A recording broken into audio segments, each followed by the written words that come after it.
E aí, meu amigo e minha amiga cartoleira, como é que estão vocês? Aqui quem tá falando é o Gustavo, GSS Games na parada com vocês. Galera, essa primeira rodada já começou com tudo, 92,87, uma mitagem numa primeira rodada que a gente tava pensando em valorizar. Meu povo, tô aqui com o mercado fechado para gravar um videozinho explicativo para vocês. Primeiro, eu vou explicar para vocês como é que funcionou a minha primeira rodada. Também vou explicar para vocês um pouco sobre o banco de reservas, como funciona, como vocês podem ver, quem já está mais familiarizado. Muita coisa aconteceu em relação a jogador reserva meu que entrou, jogador que saiu, jogador que pontuou e não entrou, jogador do banco que não entrou e algumas estratégias que vocês podem fazer no decorrer das próximas rodadas para tentar maximizar a pontuação de vocês. Também vou falar das valorizações e do esquema de pontuação, porque os scouts, as pontuações dos jogadores tiveram pequenas modificações nos últimos anos, então eu vou explicar por que o Cano que não fez gol tá com 7, porque algum jogador como o Jorge tá com menos 4,3, o Aleph 2, e vou tentar destrinchar para vocês algumas outras dicas importantes, tá ok? Então é isso, solta a vinheta e na volta a gente já começa a explicar do banco de reserva. Todo ano é assim. E aí? Depois de nós. E aí? Bora, negão! Bora, negão! E aí? Depois de nós. Voltando, galera, agora a gente vai falar, para iniciar aqui o nosso vídeo, um pouco do banco de reservas que eu tinha prometido para vocês. E o meu time teve uma situação ótima, pelo menos do ponto de vista de explicação do banco de reservas. Como vocês podem ver, aqui no meu banco de reservas tem Marcelo Boeck, Landázuri, Marcelo Benevenuto, Iago Pikachu, inclusive 4 jogadores do Fortaleza, sendo um desses que não entrou, estava no banco de reserva desde o início, e outros 3 que eu coloquei no início do jogo e acabaram sendo substituídos porque não jogaram. Fortaleza foi jogar com o Cuiabá com o time reserva, e o Erisson do Botafogo, que também foi um outro reserva meu. Primeiramente eu vou falar de Marcelo Boeck. Gustavo, vou mostrar aqui no campinho qual é a estratégia de você ter colocado o Marcelo Boeck como titular e o Aleph como reserva. Primeira dica, galera: banco de reservas, o jogador que entra nunca pode negativar. Então, vamos supor, analisando aqui a pontuação do Aleph, o Fortaleza perdeu de 1-0 do Cuiabá, ele fez 3 defesas, então 3 pontos, ele estava com um gol sofrido, ele acabou tendo uma pontuação de 2.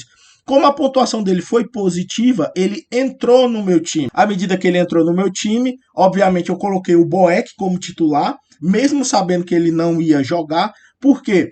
Porque caso o Aleph só tivesse sofrido esse gol e não tivesse pontuado, ele ia negativar. Ou seja, além de eu diminuir minha pontuação, na hora da valorização eu ia perder dinheiro com o Aleph. Então, acabei colocando o Boeck como uma estratégia para fazer a substituição caso o Aleph pontuasse bem.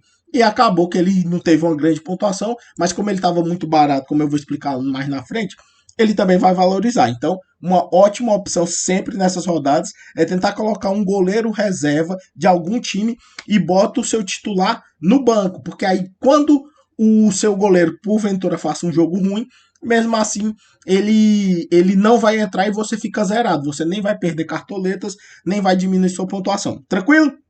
Lembrando que essa estratégia, galera, só é válida no goleiro, tá ok? Agora vamos para a lateral. A lateral é uma situação também interessante. Minha lateral titular tinha o Calegari e o Jorge. Como vocês podem ver, o Jorge foi o meu pior jogador. O Jorge acabou tendo muita infelicidade no jogo, além do gol contra que ele fez.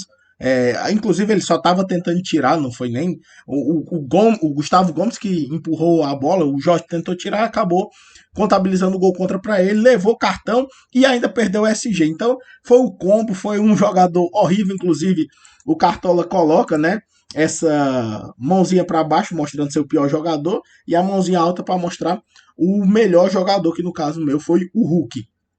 O que é que acontece? Aí você me pergunta: Gustavo, meu Deus, mas você pontuou -4, o Landázuri nem entrou em campo e não podia ser zerado? Não, galera. O banco de reservas, ele sempre funciona numa métrica bem simples. O jogador titular, ele tem a prioridade. Jogando 10 minutos, 2 minutos, ele vai contar como titular. O reserva só entra na situação onde o titular não está. Então, Landázuri não jogou, mas vamos dizer que eu tivesse um lateral que tivesse pontuado bem. Mesmo assim, ia prevalecer a pontuação negativa do Jorge, porque o Jorge entrou. Por isso que é importante a gente sempre ter um time equilibrado e pensando que o reserva é sempre só uma possível válvula de escape. A gente tem que colocar os melhores, com exceção da nosso esqueminha do goleiro, tá ok? Então, o Landázuri nem jogou, o Jorge ia jogar. Se o Landázuri tivesse jogado, o Jorge também ia continuar com a pontuação negativa e ia desvalorizando essa rodada. Vamos seguindo. Marcelo Benevenuto acabou fazendo a entrada do Henrique. O que aconteceu? Como o Fortaleza foi com o time reserva, Benevenuto não entrou. O Henrique, que estava jogando pelo Curitiba, acabou basicamente só conseguindo o SG, como eu mostro aqui para vocês. Teve o desarme, mas ele, além de ter impedimento, cartão amarelo, a pontuação dele foi 4,2. Lembrando que esse time era de valorização, então o Henrique vai valorizar. E o Benevenuto não entrar foi ótimo, pelo menos no meu ponto de vista, porque o Fortaleza acabou saindo derrotado, então não teria o SG, o Benevenuto poderia fazer uma pontuação maior de outra maneira, mas acabou contribuindo.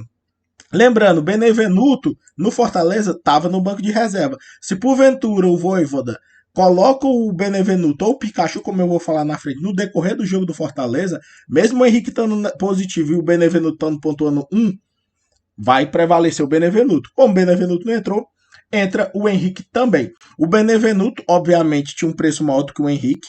Então, o que é que vai acontecer? O Henrique entra no meu time, eu ganho uma diferença, que pode ser 2 ou 3 cartoletas, e como o Henrique vai valorizar, eu ainda valorizo com o Henrique. Então, banco de reserva ajudando bastante os cartoleiros. O outro jogador que eu coloquei foi o Pikachu. E aconteceu uma coisa interessante. Meu reserva era o Wellington Rato, que pontuou 10,7. O jogo do Atlético Goianiense foi no sábado. Então eu tinha um cara no banco de reserva pontuando 10,7 e eu tinha o Pikachu no meu meio de campo. Tanto que no jogo do Fortaleza eu fiquei dividido. Óbvio, se eu coloquei o Pikachu é que eu tinha uma tendência a achar que o Pikachu tinha mais chance de fazer uma grande pontuação. O Pikachu não jogou, o que foi ótimo. O Vojvoda ainda no último... ainda pensou em colocar o Pikachu, mas colocou o De Pietri. Se ele coloca o Pikachu e o Pikachu pontua 1 ou 2, eu ia perder o Wellington Rato, que foi um grande pontuador do meu time. Só ficou atrás do Hulk, que eu vou falar mais na frente, mas isso acabou sendo ótimo. O Pikachu não jogou, saiu, entrou o Wellington Rato. A diferença de cartoletas foi creditada e o Wellington Rato, como estava muito baratinho, acho que o Wellington Rato estava 4 cartoletas, vai ter uma grande valorização depois dessa pontuação.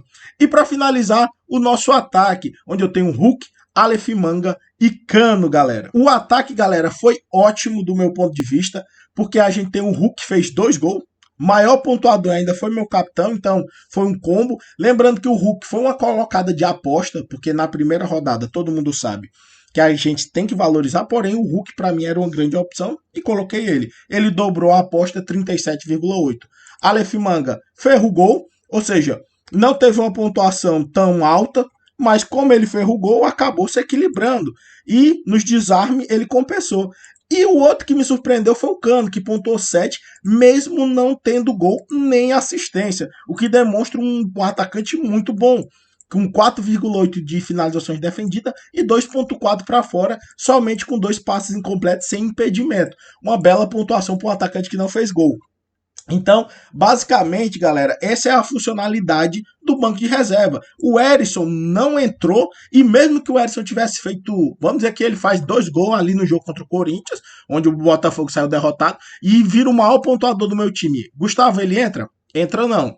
Outra dica, se porventura o Hulk não tivesse entrado em campo, porventura, o Erisson teria entrado no time e ele seria meu capitão. Então, muito cuidado também no banco de reserva e ficar ligado com o seu capitão, porque pode ser que entre do banco e vá dobrar uma pontuação que às vezes nem lhe agrada. Lembrando que também, se ele tiver com pontuação negativa, ele acaba também não entrando. Então, o banco de reserva é uma beleza.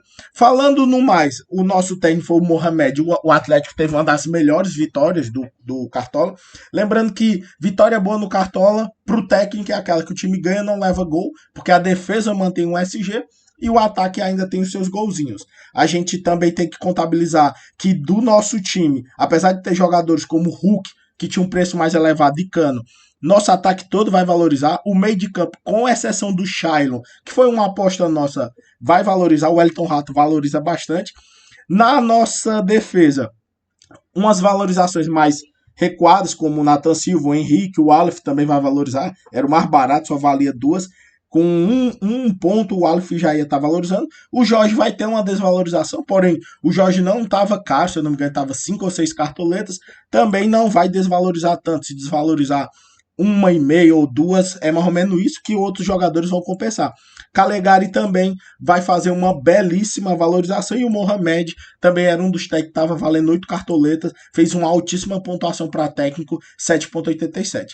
Então é isso, galera, essa foi a minha explicação em relação ao banco de reserva, mostrei para vocês mais ou menos como funciona e próxima rodada espero ver todo mundo aqui para a gente fazer uma nova escalação rumo à mitagem. Valeu!